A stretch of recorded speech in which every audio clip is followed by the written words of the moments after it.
교과서에 충실한 교과토의 여디디아의 교충교토 시간입니다. 여러분 안녕하십니까? 오늘은 제5과 내게로 오라 라는 제목으로 하나님의 말씀을 연구하겠습니다. 연구 범위는 마태복음 11장 20절에서 30절, 마태복음 5장 5절, 신명기 18장 15절, 갈라디아서 5장 1절, 출애굽기 18장 13절에서 22절, 갈라디아서 6장 2절에 있는 말씀인데요. 여러분 제가 거듭 강조하지만 성경책 본문을 읽는 게 제일 중요하니까 연구 범위 성경책을 꼭 피시고 함께 읽으시면서 공부하시면 좋겠습니다. 기억전입니다. 마태복음 11장 28절 수고하고 무거운 짐진 자들아 다 내게로 오라. 내가 너희를 쉬게 하리라. 우리 기억절 노래 들으시고 이어서 말씀 연구를 진행하겠습니다. 3기 5과 수고하고 무거운 짐진 자들아 다 내게로 오라. 내가 너희를 쉬게 하리라. 마태복음 11장 28절.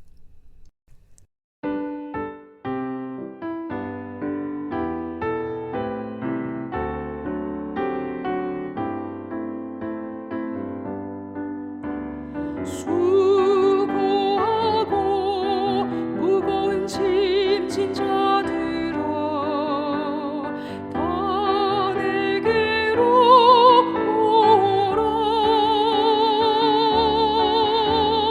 내가 너희를 쉬게 하리라.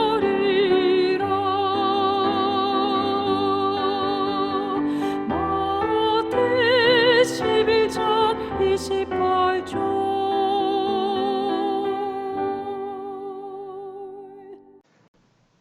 7월 25일 일요일입니다. 제목은 내가 너희를 쉬게 하리라. 질문해 보시면 예수님께서 수고하고 무거운 짐진 자들아 다 내게로 오라. 내가 너희를 쉬게 하리라고 말씀하시는 마태복음 11장 20절에서 28절을 읽어보라. 어떤 상황에서 이 말씀을 하셨는가? 예수님께서는 어떻게 이러한 쉼을 우리에게 주시는가? 여러분 11장 20절부터 꼭 읽어보시고 함께 답을 적어보시기 바랍니다. 네, 정답은 예수님의 봉사와 기별을 많이 보고 들은 마을들이 예수께 나오지 않을 때 겪을 심판을 말씀하시면서 쉼에 관하여 말씀하셨습니다. 즉 심판날에 참된 쉼을 얻을 수 있는 유일한 곳이 예수님이라는 사실을 강조하고 있는 것입니다. 옆에 있는 묵상 질문해 보시면 예수님 안에서 참된 쉼을 얻기 위해 우리가 먼저 해야 할 결심은 무엇인가요? 여러분 뭐라고 생각하십니까? 네, 주님께 나아와서 자아를 내려놓고 굴복하는 것입니다. 이것이 정말로 중요합니다. 이미 앞에서 말했지만 환자는 병이 완전히 낫기 전에는 쉼이 없죠. 누워 있어도 쉼이 되지 않습니다. 아담 안에서 죽음에 이르는 불치병을 받아 출생한 모든 아담의 후손들은 죽음이라는 불치병을 앓고 있는 존재들입니다. 이것을 깨달아야 합니다. 환자가 자각 증상이 없으면 치료할 생각이 나지 않습니다. 자신을 건강하다고 생각하고 그렇게 믿기 때문입니다. 자각 증상이 없기 때문에 늦게 발견하고 치료할 수 있는 기간을 넘긴 사람들은 죽는 날을 기다리며 쉼이 없는 고통으로 나날을 보내죠. 아픈 곳의 통증뿐만 아니라 마음의 통증도 큽니다. 기회를 놓친 후회가 의식을 괴롭힙니다. 결국은 사망입니다. 사람들은 죽는 것이 자연현상이라고 해서 아무도 피할 수 없는 운명이라고 그냥 체념하고 받아들이는데, 그런 사람에게 진정한 쉼이 예수님께 있다는 것을 열심히 외치는 게 바로 복음이며 사명입니다. 예수님은 이 사망의 불치병을 완벽하게 치료할 수 있는 생명의 의사이십니다. 이 생명이 확보되면 우리는 쉼을 누릴 수 있습니다. 죽음이 두렵지 않게 됩니다. 부활의 소망이 쉼이 됩니다. 이 복된 치료의 기별을 행동으로, 설교로 그렇게 자주 많이 말했으나 말씀하신 고을들, 마을들이 듣지 않으니 이제는 그 결과를 강하게 분명하게 발표하신 것입니다. 여러분, 그러나 지금이라도 예수님께 나오면 치료받을 수 있고 참된 쉼을 누릴 수 있습니다. 이 사실을 기억하시고 예수님 앞에 오늘 당장 지금 바로 나오는 우리 모두가 되기를 간절히 바랍니다. 일요일 예능신의 권면입니다. 주님 앞에 내려놓으라. 걱정과 시련이 어느 정도이든지 간에 그대의 사정을 주님 앞에 내어놓으라. 그대의 마음에 참을 수 있는 힘이 생길 것이며 곤경과 어려움을 벗어날 수 있는 길이 열릴 것이다. 자신이 약하고 무력하다는 것을 알면 알수록 그대는 그리스도의 능력 안에서 더욱 강하여질 것이다. 그대의 짐이 무거우면 무거울수록 그것을 짐지시는 그리스도에게 맡김으로써 더욱 편안한 안식의 축복을 얻을 것이다. 아멘. 자, 우리 월요일 가보겠습니다. 제목은 7월 26일 월요일입니다. 제목은 나의 멍에를 메고. 자, 1번 질문해 보시면 마태복음 11장 29절 30절을 읽어보라. 예수님께서 우리의 짐을 그분께 드리고 참된 쉼을 경험하라고 우리를 초청하자마자 다시 우리에게 그분의 멍에를 메라고 명령하시는 이유는 무엇인가? 한번 읽어보시고 답을 적어보세요. 정답은 예수님께 오면 죄와 사망의 짐은 벗겨지고 생명의 활력을 얻어서 예수님의 생명으로 예수님과 함께 새 생명으로 살게 되며 그것을 열심히 배워서 다른 사람에게도 이 생명을 살도록 증거하게 되는 것을 뜻하는 말씀입니다. 밑에 질문이 더 있는데요. 무거운 짐, 마태복음 11장 28절에 나와 있는 무거운 짐에 눌려 있는 것과 그분의 멍에를 메는 것의 차이점은 무엇일까요? 둘 다 짐이잖아요. 어떤 차이점이 있을까요? 네, 정답은 무거운 짐은 죄의 짐, 사망의 짐이고요. 예수님의 멍에는 생명의 활동하는 삶을 의미합니다. 옆에 묵상 질문해 보시면 나의 삶을 짓누르는 멍에를 내려놓고 예수님께 매여 살아갈 때 누릴 수 있는 자유와 기쁨에 대해서 묵상해 보십시오. 한번 여러분 스스로 답을 적어 보세요. 시편 16편 11절 이런 말씀이 있습니다. 주께서 생명의 길을 내게 보이시리니 주의 앞에는 충만한 기쁨이 있고 주의 오른쪽에는 영원한 즐거움이 있나이다.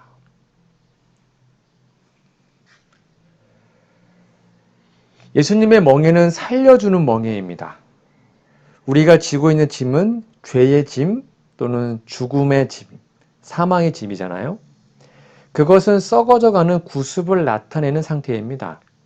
즉 우리가 아무리 애써도 이 죄의 짐을 벗을 수 없습니다.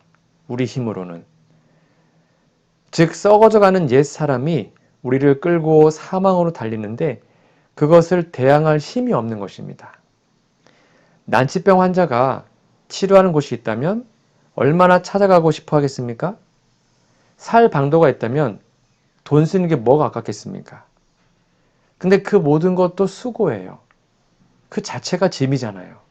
병원 쫓아다니고 약을 먹고 얼마나 고생스러워요. 그러나 예수님께 그냥 나와서 그분의 손에 자신을 맡기기만 하면 그분은 값없이 돈 없이 치료해 주십니다. 사망에서 생명으로 옮기시는 거예요. 그리고 새 생명의 활력으로 다른 사망에 매인 사람들에게 예수께 와서 생명을 얻으라고 전하는 것입니다. 그것이 예수님의 멍에입니다. 그것을 확실히 배우는 것이 진리를 배우고 깨닫는 길이죠. 우리는 이 생명을 가졌는지 자주 물어봅시다. 그래서 생명을 더 풍성히 얻는 기쁨을 누립시다. 그것은 쉽고 가벼운 짐일 뿐 아니라 즐거운 짐입니다.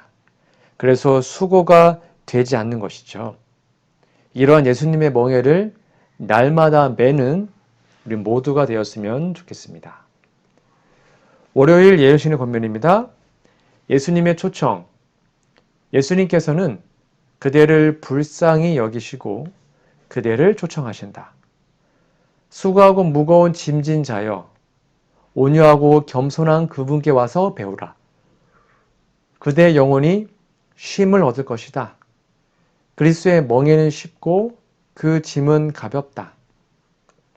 곤란하고 걱정되고 화가 날 때에 짐을 지신 분께 피하라. 예수께 모든 것을 고하라. 교회 증언 2권 82페이지에 있는 말씀입니다. 네, 7월 27일 화요일입니다. 나는 마음이 온유하고 겸손하니. 질문해 보시면 마태복음 5장 5절, 베드로전서 3장 4절, 이사야 57장 15절을 읽어보라. 그대는 이 말씀들에 근거하여 온유함과 겸손함을 어떻게 정의하겠는가? 한번 답을 적어보세요. 네, 온유와 겸손은 하나님 앞에 진정으로 회개하고 하나님의 뜻을 순복하는 존재가 되는 것을 뜻합니다. 옆에 있는 묵상 질문 볼까요? 우리에게 예수님의 온유와 겸손의 결정체인 십자가가 필요한 이유가 무엇인가요? 무엇일까요?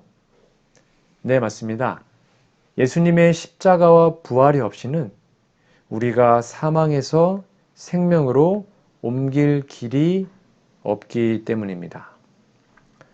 성경은 온유와 겸손에 관하여 이렇게 정의합니다. 스바랴 2장 3절인데요. 여호와의 규례를 지키는 세상의 모든 겸손한 자들아, 너희는 여호와를 찾으며 공의와 겸손을 구하라. 너희가 혹시 여호와의 분노의 날에 숨김을 얻으리라. 여기 말씀을 보시면 여호와의 규례를 지키는 자가 바로 겸손한 자입니다. 즉 교만한 자는 남의 말 안 듣거든요. 근데 겸손한 사람은 하나님의 말씀에 절대적으로 복종합니다. 겸손은 온유의 근본입니다. 예수님은 나는 마음이 온유하고 겸손하다고 하셨습니다. 즉 겸손하지 않으면 온유가 생활이 되지 않습니다. 겸손은 여호와의 말씀을 순종하는 삶입니다. 더 쉽게 말하면 하나님의 말씀을 그대로 따르는 정신이죠. 하나님의 말씀 앞에 자기의 고집과 자기의 해석을 달지 않습니다. 그냥 말씀대로 무조건 순종합니다. 쉽게 순종이라고 표현하지만 여러분 사실은 순종은 우리가 그리스도의 몸의 지체라는 사실을 진정으로 깨닫게 되면 그냥 자연스럽게 되는 거 아니겠습니까? 그러므로 순종은 주님께 하는 것이지 내가 하는 것이 아닙니다.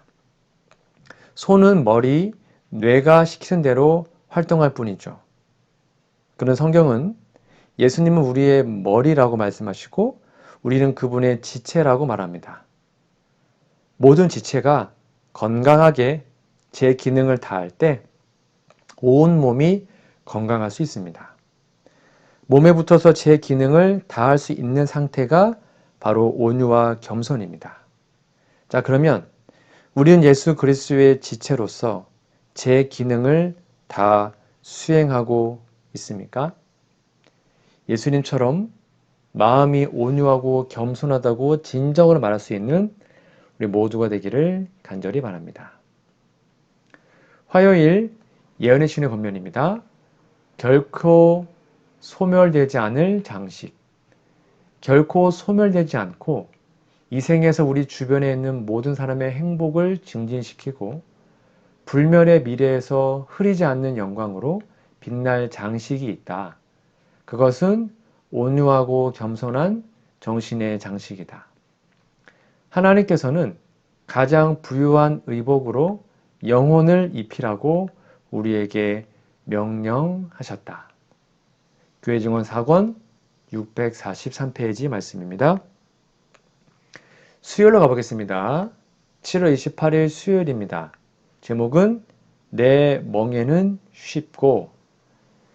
마태복음 11장 30절에서 쉽고라고 번역된 이 단어는 선한, 유쾌한, 유용한, 자애로운이라고 번역할 수 있다. 주변의 많은 사람들은 하나님의 율법을 무거운 것, 지키기 어려운 것, 그리고 심지어 불필요한 것으로 여긴다. 어떻게 하면 우리가 그들로 하여금 율법의 아름다움을 발견하며 율법을 주신 하나님을 사랑할 수 있게 도울 수 있겠는가? 질문이 깁니다. 한번 읽어보시고 답을 적어보십시오. 네, 정답은 예수님이 주신 멍에는 쉽고 가볍다는 것을 이해하도록 잘 설명해 주는 것입니다. 밑에 또 질문이 나오는데요. 갈라디아서 5장 1절에서 바울은 이렇게 기록한다. 그리스도께서 우리를 자유롭게 하려고 자유를 주셨으니 그러므로 굳건하게 서서 다시는 종의 멍에를 매지 말라. 이 말씀은 무슨 뜻인가? 그리스도께서 어떻게 우리를 자유롭게 하셨는가? 그분께서 우리에게 매라고 하시는 멍에와 바울이 경고하는 종의 멍에의 차이점은 무엇인가? 한번 답을 적어보십시오. 네, 정답은 종의 멍에는 종으로 부리기 위하여 조종하는 사실을 뜻하고요. 그리스도인은 죄와 사탄의 조종에서 벗어나야 하죠. 왜냐하면 그것은 사망이기 때문입니다. 옆에 있는 묵상 질문을 가보겠습니다. 하나님의 율법에 순종하는 삶을 사는 것이 율법에 불순종하며 사는 것보다 더 완전한 쉼을 주는 이유는 무엇일까요? 네, 맞습니다. 율법은 멍해가 아니라 사람이 생명의 자유를 누리게 하는 것이기 때문입니다. 우리가 성경의 복음을 바르게 깨닫기 위해서는 인류의 상태를 정확하게 인식하는 것이 절대로 중요합니다. 그것은 아담의 후손으로 출생한 사람들은 이미 죽어 있는 존재라는 것입니다. 이거 꼭 기억하셔야 됩니다. 성경은 이러한 사람들을 썩어짐의 종로로 타는 존재, 즉 썩어져가는 구습을 따른 옛사람이라고 말합니다. 즉 도덕적으로나 종교적으로나 스스로 수행하는 모든 행동은 그것이 도덕적으로 선하든지 율법으로 옳든지 다 썩어 버리는 겁니다. 왜요? 생명이 없기 때문입니다. 생명이 없으면 썩잖아요.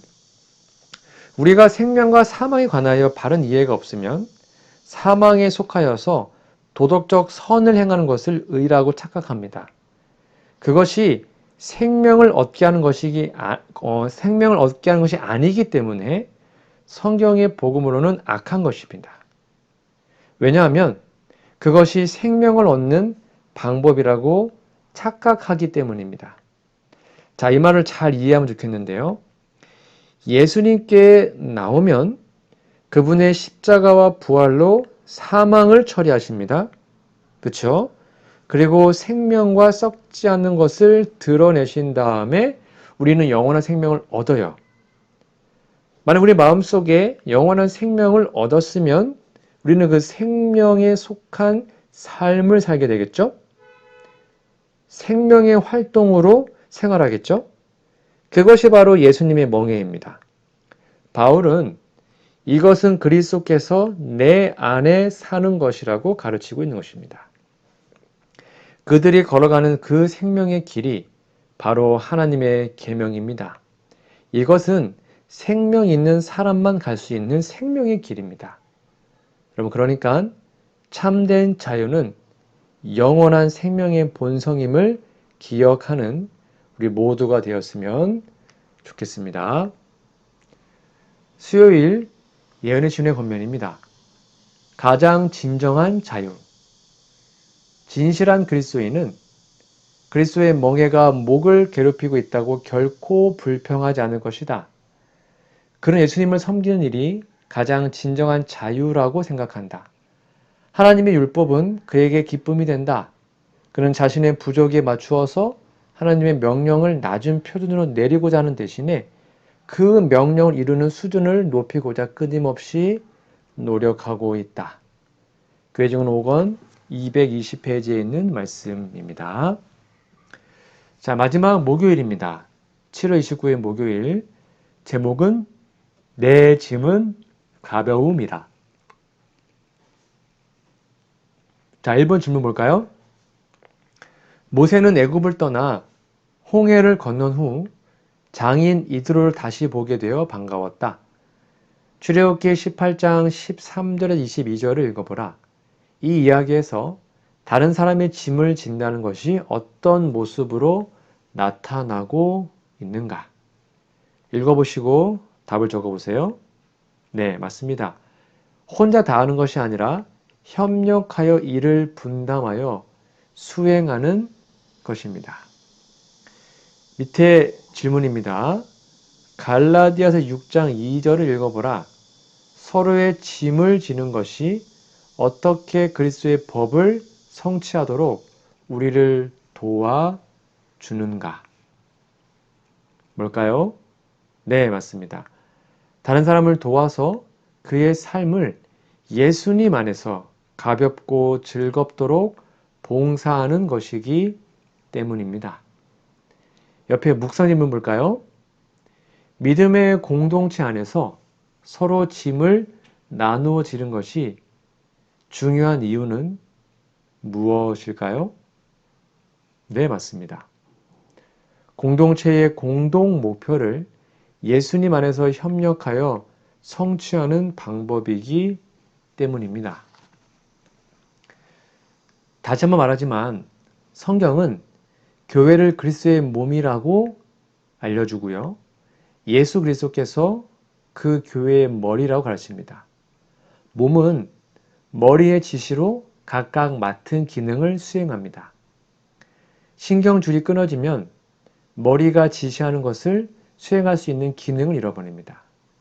그러면 지체로서의 직무를 수행하지 못하고 다른 지체들에게 지장을 줍니다. 몸은 목표를 향해 모든 지체들이 목표를 성취하는 방향으로 작용해야 합니다. 암세포는 이것을 하지 않을 뿐만 아니라 그 일을 수행하는 다른 세포들이 일을 못하도록 막잖아요. 그래서 암세포는 이기적입니다. 결국 그런 암세포가 몸 전체를 망가뜨리는 겁니다. 암을 치료하지 않으면 몸은 결국 그 모든 기능을 정지하게 됩니다. 그게 바로 죽음이죠. 여러분, 교회도 유기적인 공동체입니다. 그러니까 사단은 이러한 교회에 암세포를 심어 놓습니다. 즉, 암세포 같은 그러한 가라지들이 교회에 많다는 것입니다. 세포이기 때문에 같은 목표로 일하는 것 같지만 사실은 그렇게 일하는 세포를 방해하고 교회를 어지럽게 하는 일을 하는 것입니다. 여러분, 그러니까 교인들이, 우리들이 진정한 그리스도인이라면 하나님의 뜻을 이루는데 즐겁게 협력해야 됩니다. 혼자 이기적으로 방해하는 것은 암세포입니다. 우리는 협력하고 서로의 짐을 나누어야 합니다. 그것이 교회의 생명력이죠. 우리 교회의 모습은 어떠합니까? 목요일 예루살렘 권면입니다. 그리스도의 멍에, 소의 멍에를 메우는 것은 짐을 끌 때 소를 도와서 부담을 가볍게 해주기 위함이다. 그리스도의 멍에도 그러하다. 우리의 의지가 하나님의 뜻 안에 흡수되고 또 남을 돕기 위하여 우리가 하나님의 선물을 사용할 때에 생의 짐이 가벼워짐을 깨달을 것이다. 하나님의 계명의 법도 안에서 행하는 자는 그리스도와 함께 행하는 것이며 그렇게 되면 그의 사랑 안에서 그 마음은 평안을 얻는다. 시대소망 331페이지 말씀입니다. 네, 오늘은 내게로 오라 라는 귀한 제목으로 함께 말씀을 나눴는데요. 하나님께서 우리에게 요구하시는 것은 딱 하나밖에 없습니다. 주님께로 오라는 것입니다. 우리가 그분께로 가기만 하면 그 다음에 모든 것은 예수님이 다 해결해 주십니다. 내게로 오라는, 그러면 진정한 쉼을 주겠다는 예수님의 이 놀라운 초청에 여러분 아멘하고 받아들이고 그분께로 꼭 나아가시기 바랍니다. 연구 범위 꼭 읽어보시고 기억절 노래도 들으시던지 아니면 기억절도 좀 외워주시면 감사하겠습니다. 우리 다음 주에는 가족 관계 속에서 쉼을 누림이라는 제목으로 하나님 말씀을 연구하겠습니다. 우리 기도하고 마치도록 하겠습니다. 우리들의 하늘아버지, 홀로 씨름하며 눈물 흘리던 과거의 모든 어리석은 행동들이 있다면 예수님 앞에 내려놓고 참된 쉼을 경험하고 싶습니다. 지금 이 순간 예수님의 초청에 응답할 수 있는 믿음을 주시옵소서. 혹시 우리의 이기적인 욕망을 채우기 위해 살아가는 멍해가 있다면 하나님 뜻에 따라 순종과 헌신의 마음으로 주님 앞에 나아가도록 도와주시옵소서. 온유하고 겸손한 예수님의 모습을 담기 원합니다. 스스로 이룰 수 없는 품성의 변화를 이루기 위해서 약속된 성령을 간구하오니 응답하여 주셔서 예수님을 닮은 그리스도인이 되게 하여 주시옵소서. 예수님과 동행하겠다고 자주 결심하고 노력하지만 또 넘어질 때가 참 많았습니다. 그때마다 손 내밀어 주시는 예수님이 계심을 기억하고 다시 일어날 수 있도록 힘을 주시옵소서. 예수님께서 우리의 짐을 져 주시겠다고 약속하신 것처럼 이제 우리도 누군가의 짐을 함께 나누어 지려고 하오니 우리의 도움이 필요한 사람 곁으로 우리를 인도하여 주시고 그리하여 함께 협력하여 하늘까지 갈 수 있도록 축복하여 주시옵기를 예수님의 이름으로 간절히 기도합니다. 아멘.